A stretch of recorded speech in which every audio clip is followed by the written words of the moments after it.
this is an iHeart podcast. Guaranteed human. I turned off news altogether. I hate to say it, but I don't trust much of anything. It's the rage bait. It feels like it's trying to divide people.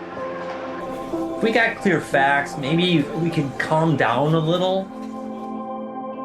NBC News brings you clear reporting.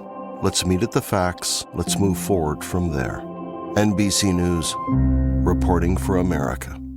In business, there's no room for guesswork. Every shipment matters. Every deadline counts. When you're trying to keep operations running smoothly, the last thing you need is uncertainty. That's why reliability is at the core of USPS Ground Advantage. Each package moves through a secure, nationwide network tracked from dock to door with affordable, upfront pricing and delivery you can depend on. Because knowing your logistics are handled lets you focus on everything else. Visit USPS.com/Ground Advantage to start shipping with confidence. USPS Ground Advantage.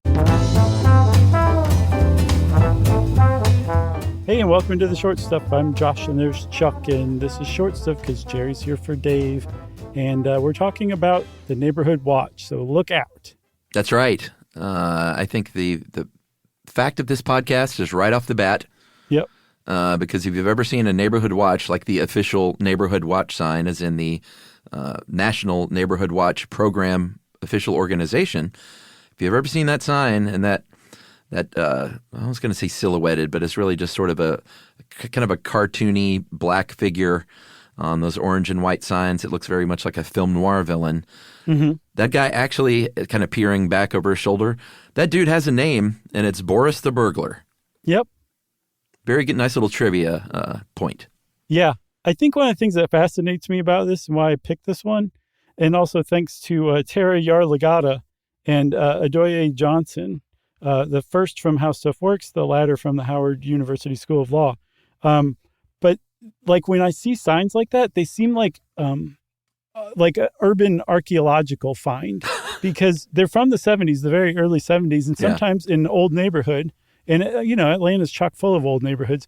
You can tell that sign was put up in 1972. Yeah. And that Neighborhood Watch probably hasn't functioned for 40 years, you know?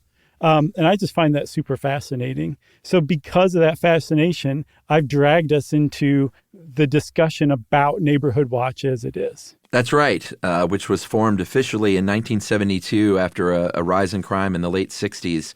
Thank you, leaded gas. Again, the National Neighborhood Watch Program is the official name, and that's under the umbrella of the National Sheriff's Association. And it's a national organization in that they have guidelines. You can get some information and pamphlets on kind of how to run one in your neighborhood, although we'll see that kind of depends on your neighborhood what you want to do with this program. Sure. But they don't like – there are way too many neighborhood watch programs, local ones for them to really be involved and matter on a national level. It's just sort of the umbrella organization. Yeah, which can be a criticism, as we'll see. But the whole idea is basically the cops can get an assist from people who are kind of looking for problems in their neighborhood, or at the very least are on enough lookout that when it happens, they notice it, right? They don't just walk right past it. And then you can call the cops, and then the cops come, and then Boris the Burglar is thwarted. And all of this is kind of based on what's called the Chicago School of Social Disorganization Theory. It's a sociological theory from the 20s and the 30s, which basically says if you have a neighborhood that doesn't have very strong social ties, so neighbors don't really know each other that well, they don't trust each other that well, and very little community control, where people feel very confident about just committing crimes, that's the most vulnerable kind of neighborhood. Yeah. And so a neighborhood watch essentially is meant to at least take care of the second one, where it's like, we're going to make sure you don't feel confident about committing crime, but it doesn't necessarily fulfill the first one, which is to bring communities together. Yeah, that's right. We should mention kind of briefly that for a little while after 9/11, the NSA got a grant from the Department of Justice where they rebranded as USA on Watch, where they're like, hey, not only should you just be looking out for Boris the Burglar, but you should be looking out for terrorists in your neighborhood. But that grant ran out, and they said, maybe we should just stick to being a neighborhood watch. Yeah, it went from keeping an eye on your neighborhood to spying on your neighbors, I think was essentially the spirit of it. Yeah, it's pretty Do you great. remember this? This was the era when the postal workers, the mail carriers, were expected to spy on everyone. Oh, yeah. Yeah, it was a very paranoid time. Yeah. Understandably so. It was a really rough time for the United States. Yeah, some would say there was a privacy grab that happened. Oh, I hadn't thought about that. Or a lack of privacy grab, I guess. No, I get what you mean. Yeah, An yeah. intrusive intrusion? Yeah. Let's take a break. We're saying it just right. Yeah, right. Let's take a break, man. Okay. And we'll come back and talk about whether these things actually prevent crime in the first place. All right, we'll be right back.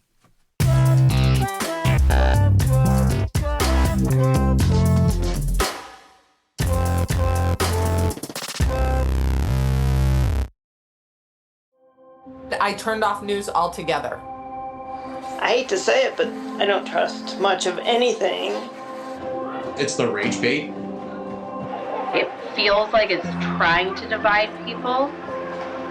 If we got clear facts, maybe we can calm down a little. NBC News brings you clear reporting. Let's meet at the facts. Let's move forward from there. NBC News, reporting for America. With my mom and dad living in Orange County, when we bring my 5- and 7-year-old to visit, we are sometimes in for a 2-hour drive that could feel like 10. Oh, as an avid camper, I know all about this. We'll pack up the RV and know this is either going to be the trip of a lifetime or a complete disaster. Which is why we load up the iPads with Lingo Kids before we even pull out of the driveway. It's what dreams are made of. Lingo Kids keeps kids engaged and quiet with over 4,000 interactive games, songs, and shows that kids simply cannot get enough of. You can pack whatever you think you'll need, but Lingo Kids is the only entertainment you'll need for a stress-free car ride. Or really, any ride. Plane, train, hovercraft, whatever. Download Lingo Kids for free today. Or unlock even more amazing content with Lingo Kids Plus. Choose the yearly plan and save up to 60%. Search Lingo Kids in the App Store or Google Play. Lingo Kids. Everything kids love.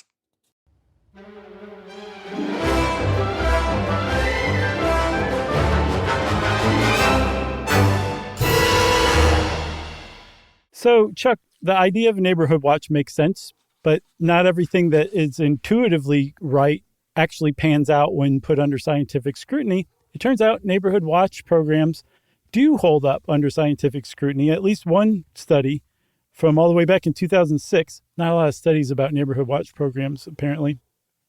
They found 18 other studies, and 15 of those showed that neighborhood watch programs seem to prevent crime. Like the neighborhood watch program came along and a decline in crime happened afterward.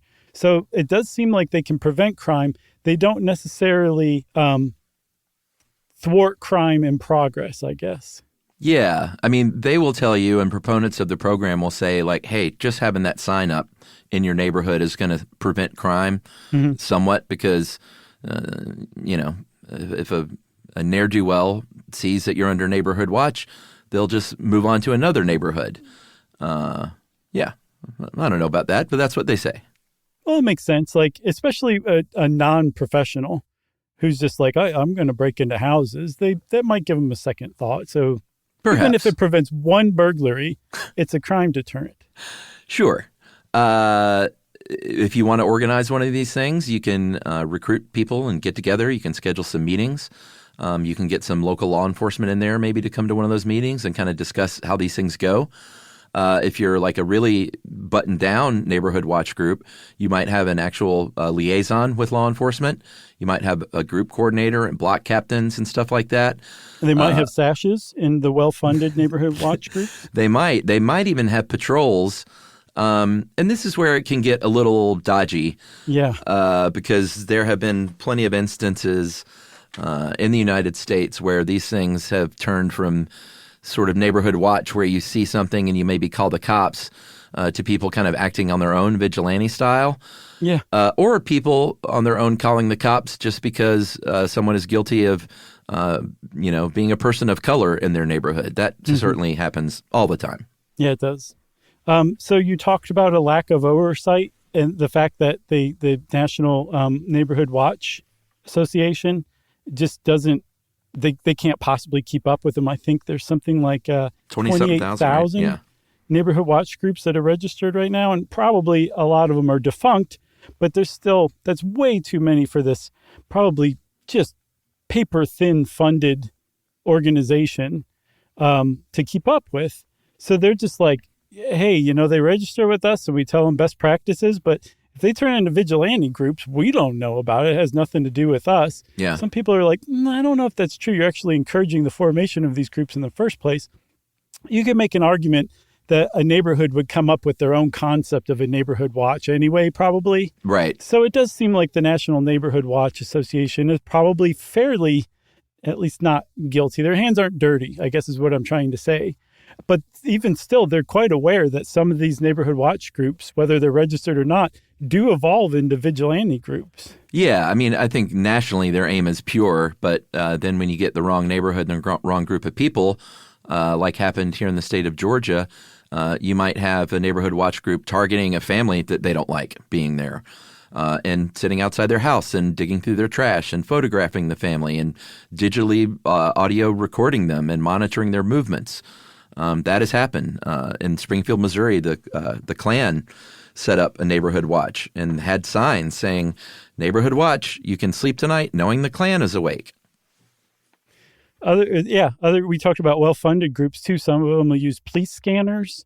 Some of them even have invested those flashing dome lights, like a la Naked Gun or Police Squad, for their cars when they're going to respond to a report. Yeah, you're not a cop. No, this is your neighbor who works in IT during the day and frankly drinks 1 or 2 beers too many each night. Right. Showing up with a flashing light at your front door because your neighbor across the street thought that you were doing something suspicious or somebody was doing something suspicious at your house. Yeah. That is not okay under basically any circumstance. Again, like you said, the concept is pure. It gets perverted way too easily because it gives power to the people who want the power, because those are the ones very often who volunteer for this stuff. Yeah, for sure. And, I talked about different crimes that were committed. Of course, the most obvious is when George Zimmerman killed Trayvon Martin, an unarmed black teenager in Sanford, Florida in 2012. And Zimmerman, supposedly was a neighborhood watch volunteer. And I think their neighborhood watch was not one of the official under the National Neighborhood Watch, or at least the National Neighborhood Watch was like, no, they weren't us. Right. But that's how far it can go. So, we want to keep our neighborhood safe, but settle down. Man, this seems like a lifetime ago, doesn't it? Yeah, man. It was sort of. I mean, 2012? How many years ago was that? 13? Yeah. Yep. Right on the nose. So there is there's nothing inherently wrong with keeping an eye on your neighborhood, especially if it helps you meet some of your neighbors and you guys work together to prevent people from breaking into your homes or selling drugs on your street or whatever. Like, it's totally understandable. It seems like, according to the National Neighborhood Watch Association, that the kind of the steps that they've laid out since 1972 are not necessarily followed. But that doesn't mean that groups are just not forming. They're forming in other ways. Yeah. Through like text chains, like, neighborhood text threads. There's a lot of neighborhoods have Facebook pages. Yeah. Nextdoor is a big one. Yeah. If you want to read some crazy off the chain stuff, go on to Nextdoor. It can be pretty entertaining. And then Ring, which is that camera video doorbell. The first one, I think, now is owned by Amazon. They partner with law enforcement, and they're really doing their best to fill in the gaps in the police state. Yeah. And if you're if you want to get one of these started in your neighborhood and want to be on the up and up and do it the right way, you can go to that National Neighborhood Watch website and get officially registered. They will have some resources to kind of guide you along. But again, do it the right way. It's not a crime to just be in your neighborhood. And you see plenty of, videos every day on social media where somebody, sometimes someone that does live in that neighborhood is even accosted because they're a person of color who dares to park in their own driveway and walk to their own front door. That has happened before. Yeah. I think, Chuck, short stuff's out on that bummer note. I think so. Okay. Stuff You Should Know is a production of iHeartRadio. For more podcasts from iHeartRadio, visit the iHeartRadio app, Apple Podcasts, or wherever you listen to your favorite shows.